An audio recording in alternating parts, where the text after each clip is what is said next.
नाम जप में नहीं लगना और नाम जप करते हुए जलन पैदा करना, और इसके बावजूद अगर हम जबरदस्ती नाम जप करें तो हमें भगवत प्राप्ति होगी। बिल्कुल यही पद्धति है, यही पद्धति है। पहले नाम में जलन इसलिए होती कि मन अपवित्र रहा है तो ताप के द्वारा उसके पाप भस्म होंगे। पाप के बाद पाप की प्रवृत्ति जिससे पाप होता है वो वासना भस्म होगी। इसलिए बहादुर वही है जो अंदर की व्यथा को सहता हुआ, मन चंचल है, अशांत है, फिर भी वो नाम जब करता चला जाता है तो धीरे धीरे धीरे वो भगवान के नजदीक पहुंचता जाता है। एक एक नाम जब हमारे को ऐसे पुष्टि प्रदान कर रहा है जैसे हम कई दिनों के भूखे हों और एक एक कवल अन्न पावे तो वो कवल जाकर अनुवृत्ति भी कर रहा है, तुष्टि भी कर रहा है, पुष्टि भी कर रहा है, लेकिन हमें समझ में नहीं आएगा। समझ में तब आएगा जब आधा पेट हो जाएंगे। वो जलन पैदा करे, कई दिन के भूखे हो और एक कवल पवा के रोक दिया जाए तो जलन नहीं पैदा करे। ऐसे बहुत जन्मों का भूखा है आनंद का मन, अब उसको नाम जब जपाते तो उसका पाप नष्ट होता है, उसका ताप नष्ट होता है, उसको नष्ट होने दो, उस जलन को सह जाए। सहत सहत बाढ़े भगति, सहत सहत बाढ़े भगति, गृहतन गुरु हितगार, गृहतन गुरु हितगार हार अपनी करिमानत। अपने गुरुदेव को अपना जीवन समर्पित कर दिया, उनकी आज्ञा के अनुसार चल रहे, अपने को हार गए, अहंकार का त्याग कर दिया तो उनकी भक्ति बढ़ती चली जाती है और भगवान को प्राप्त हो जाते हैं। इसमें चिंता नहीं करना, बिल्कुल ठीक चल रहे हो। जलन को केवल बर्दाश्त करना, उबना नहीं, नाम छोड़ना नहीं। महाराज जी, जैसे नाम जप निरंतर और बढ़ाएंगे तो जलन सहन करने की सामर्थ्य भी बढ़ती जाएगी। बिल्कुल बढ़ती जाएगी। एक दिन इतना आनंद आएगा कि रो पड़ोगे, जलन का नामो निशान नहीं रहेगा, नाच पड़ोगे। ऐसे उफान आनंद की आती है जैसे दूध को गैस पे चढ़ा दो ना तो उफान नहीं आती, ऐसे आनंद की उफान आती है। एक रोने का मन होता है, इतना आनंद, इतनी उन्मत्तता। ऐसा थोड़ी कि सदैव जलते रहोगे, थोड़ी यात्रा है जिसमें हमारे पाप ताप नष्ट होते हैं जब तक। फिर जब आनंद मिलता है तो परमानंद, आनंद नहीं परमानंद। हाँ देख लेना बस, चुपचाप आज भी अगर शरीर छूट जाए तो अब भी कल्याण हो जाएगा, क्योंकि नाम चल रहा है। और अगर कहीं जीते रहे और नाम चलता रहा और सत्कर्म करते रहे, पाप कर्म नहीं हुए तो स्थिति आ जाएगी, आनंद की स्थिति आ जाएगी।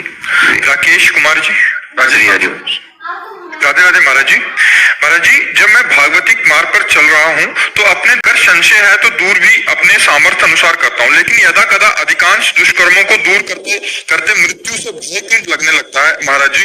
जब शरीर राग है, शरीर में प्रियता है और भजन बढ़ाओ, इसका राग नष्ट हो जाए तो आप ऐसे अपने को देखेंगे जैसे कपड़े में आपका शरीर ढका हुआ है। तो अगर आपको इस कपड़े का ज्ञान है कि मैं नहीं हूं तो इसके नष्ट होने के लिए, इसके त्यागने के लिए आपको कोई ज्यादा मेहनत नहीं करनी पड़ेगी, क्योंकि आपको ज्ञान है कपड़ा है। लेकिन शरीर के प्रति कपड़ा भाव नहीं है, शरीर के प्रति मैं भाव है। आप देखो ना, भगवान कह रहे वशांश जीर्णान यथा विहाय, ये शरीर क्या है? बोले जीव का एक कपड़ा है।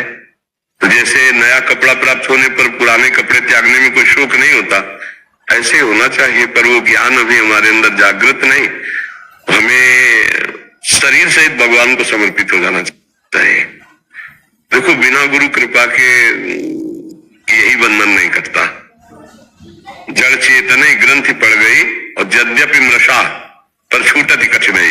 इस शरीर का राग इतना जोर का बैठा कि कहीं ना कहीं आपसे अगर कोई पूछे तो आप भी उपदेश कर दो कि तुम कोई शरीर छोड़िए, शरीर तो मरने वाला पंच भौतिक है, तुम तो भगवान के अविनाशी हम। तो इतना तो ज्ञान है आपको, लेकिन इस ज्ञान का साक्षात्कार नहीं है। जब इसका साक्षात्कार हो जाएगा तो शरीर से राग खत्म हो जाएगा, फिर मृत्यु से कोई भय नहीं रहेगा। क्योंकि वास्तविक मृत्यु शरीर पर प्रहार करते आप पर नहीं। आप पर तो नैनम छिन्नन्ते शस्त्राणि नैनम दहति पावका न चैनम क्लेदयन्ते आपो न शोच्यति मारुता। लेकिन शरीर में इतनी ममता है कि जरा सा भी तो वो मेरे को होता है, क्योंकि इससे ममता है। किसी की ममता नष्ट करना बड़ा कठिन है। उपदेश देना बहुत सरल है, लेकिन शरीर राग नष्ट करना बहुत कठिन है। नहीं, अब जैसे अभी मरने की कोई सूचना आ जाए कि किडनी फेल है या कैंसर इस सीमा, तो होश उड़ जाएंगे? नहीं उड़ जाएंगे। ईमानदारी से देखो, अभी सब भजन की बातें भूल जाओगे, बस ये होगा कि कोई उपाय करो जिससे ये ठीक हो जाए, और शरीर राग खत्म हो गया। भगवान के चरणों की भक्ति से शरीर राग खत्म हो गया, तो आप नौकर की तरह काम करवा रहे हैं इस शरीर को, कि जैसे बेईमान नौकर भागेगा तो जितना काम करवा ले उतना करवा ले, चल भगवत चर्चा कर, भगवत नाम गुणगान कर, क्योंकि पता है छूटेगा, आज नहीं तो कल छूटेगा। तो ये बेईमान धोखेबाज है, अब इससे जितना कमा लो, जितना दूसरों का सुख करो, इस शरीर का राग मिट जाए बस ये। वो अनुभव तभी होगा जब खूब भजन किया जाए। तो बातों से नहीं होगा, भजन से हो। जितना भजन करोगे धीरे धीरे शरीर का राग मिटता चला है। शरीर का राग तो आवागमन का है, तो यही राग नष्ट हो जाए, सब ठीक हो जाएगा। खूब नाम बढ़ाओ और नाम बढ़ाओ, जितना नाम जब बढ़ाओगे उतने आपके अंदर सुंदर ज्ञान होता चला जाएगा। हमारी बात मान लो, जो नाम जप नहीं करते हैं वो कुछ भी पढ़ लिख ले, वेदांत पढ़ ले, गीता कंठस्थ कर ले, तो इससे शरीर राग नष्ट नहीं होगा। शरीर राग अध्यात्म शक्ति से होगा, और वो होगा माम स्मरण। भगवान ने कहा युद्ध छ, मेरा स्मरण करो गीता में कहा, और अपना कर्तव्य कर्म करो। युद्ध माने कर्तव्य, कर्तव्य कर्म करते हुए भगवत भजन करते रहो, शरीर राग नष्ट हो जाएगा, मृत्यु का भय नष्ट हो जाएगा। नहीं तो सबको रहता है मृत्यु का भय, नहीं रहता। बातें चाहे जितना बनाए, लेकिन मृत्यु का भय सबको रहता है। लेकिन ऐसे ऐसे धर्मात्मा पुरुष हुए जिनको मृत्यु का भय नहीं रहा। सामने मृत्यु खड़ी है, एक तरह से समझो। अब विपक्ष विधर्मी कह रहे कि अपने धर्म को मेरे स्वीकार कर, थूक दिया मुंह पे थूक दिया, राम राम राम, आरा चलवा दिया ऐसे धीरे धीरे धीरे चौराहे पे खड़े होके। आरा चलवाना बर्दाश्त किया, लेकिन विधर्म को स्वीकार नहीं, अधर्म को स्वीकार नहीं किया। तवा पे, गरम तवा पे तपता हुआ लाल, उस पे गुरु अर्जुन देव जी को विराजमान कर बैठा दिया। ऊपर से तपती हुई बालू डाल है, कह रहे अधर्म, विधर्मी लोग कह रहे स्वीकार करो इसे। और ऊपर से क्या कह रहे, तेरा किया मीठा लागे, वाहेगुरु का किया मीठा लागे, परमेश्वर का किया मीठा लागे। ये बात समझ ला, ये है शरीर राग का त्याग। प्रवचन कर लेना सरल है, लेकिन जब प्राणों की बाजी लगे उस समय अपने धर्म में, तब समझ में आया कि भक्ति का रंग है।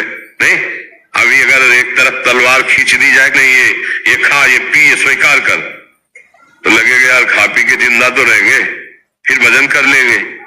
लेकिन महापुरुषों ने अधर्म स्वीकार नहीं किया और गर्दन कटवा दी, प्राण त्याग। ये है धर्म निष्ठा, ये है शरीर राग त्याग। तो उसी मार्ग में उन्हीं के हम बच्चे हैं, उसी मार्ग में चलना। पर भजन, जितना अधिक भजन सुमिरन होगा उतने अधिक ज्ञान होगा, उतने शरीर राग का त्याग। भला ऐसी स्थिति में कि जब विधर्मी इतना कष्ट दे रहे और वो कह रहे तेरा किया मीठा लागे, प्रभु से कह रहे तेरा किया मीठा लागे, है ना कठिन बात। अब सत्य बात है कि ये शरीर राग रहित है, महापुरुष ये दिव्य स्थिति को प्राप्त है। तो ऐसे ही भजन उनके द्वारा जो दिया गया है, गुरुजनों के द्वारा, यदि हम भजन करें तो हमको भी उनकी कृपा से ऐसी स्थिति प्राप्त हो जाए।